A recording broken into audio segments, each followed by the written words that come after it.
Hello, my name is Linda Hellenjaris, and today I am presenting a workshop on how we can help our students become effective learners.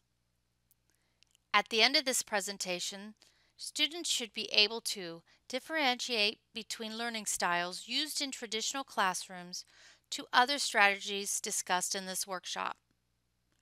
Recognize activities that may help students with their long-term memory skills, and identify strategies for successful learning. In this presentation, I am going to discuss different learning strategies, effective and ineffective. We will first discuss the traditional style that most of us are familiar with and why they are ineffective. Then we will discuss effective learning strategies and give examples of how we can use them in the classroom.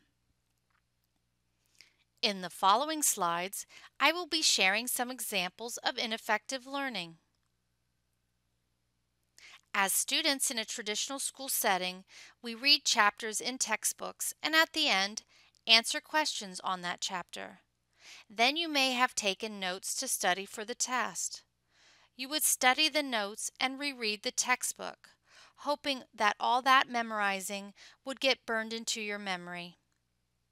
Reading and rereading chapters in your textbook without self-quizzing is not an effective way to learn. The research shows that it will sink into your short-term memory, so when you go to take the test using your short-term memory, you should be able to correctly answer test questions. The problem with this is that after you take the test, the knowledge that you memorized is gone. In many traditional classrooms, assessing student learning styles is a recommended practice. Examples of these styles include visual and auditory learners. Research shows that this is not an effective way of teaching. Teachers are now instructed to use different styles in their classrooms, hoping to reach every student's style. It may be true that students have a style that they prefer, but preferred learning theory is false, and there is no scientific evidence that exists to prove it. The more effective way is to match a subject with the type of instruction. For example, visual instruction for math and verbal instruction for English. Students learn better when the style matches the content. In the following slides, I will be sharing some examples of effective learning.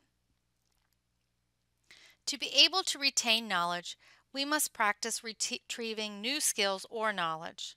This will give us the ability to call up the information again in the future. To help students, they should take practice quizzes, then be given feedback on the incorrect answers. Students who do this do better than just repeated studying of material. Although students resist this method, their test scores will likely be higher.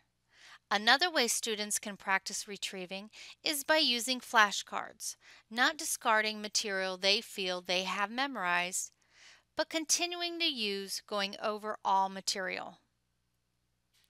Spacing out practice makes retrieving the material more difficult, but this effort makes for longer lasting learning.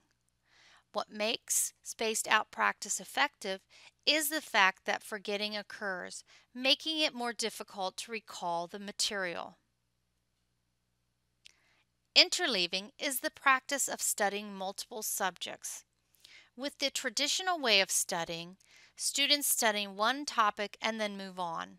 With interleaving, students go on to the next topic but revisit the previous topics. By doing this type of practice, it gives one a richer understanding of the topics.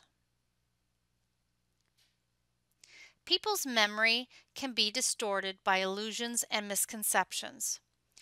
The way to fix the illusions in the context of learning is to have reliable reference points using testing and retrieval practice. This will help you know and what you think you know. The forms in which this can be done is by low stake, not worth many points, quizzing. flashcards, and peer instruction. Developed by Eric Mazur, peer instructions is when students are given quick tests and discuss answers within small groups, with the material to be read before coming to class. Practice is important, but if you practice, not just repeated practice, but striving to go beyond just memorizing, you can accomplish your goals. Self-discipline, persistence, and other qualities will help you to master concepts. If we try hard and put the time in, we can raise our intellectual abilities. Make sure you research different technology-based educational tools. This method of teaching is becoming popular, and so are educational software. Most students love games, even something as simple as a memory game. Using flashcards can be quite effective. Be creative. Other ways you can implement effective learning is to have many quizzes, not just for the current material being learned, but also the previous material. If you want to learn, you need to take control. Using that one comfortable learning style will not help you to become a successful learner.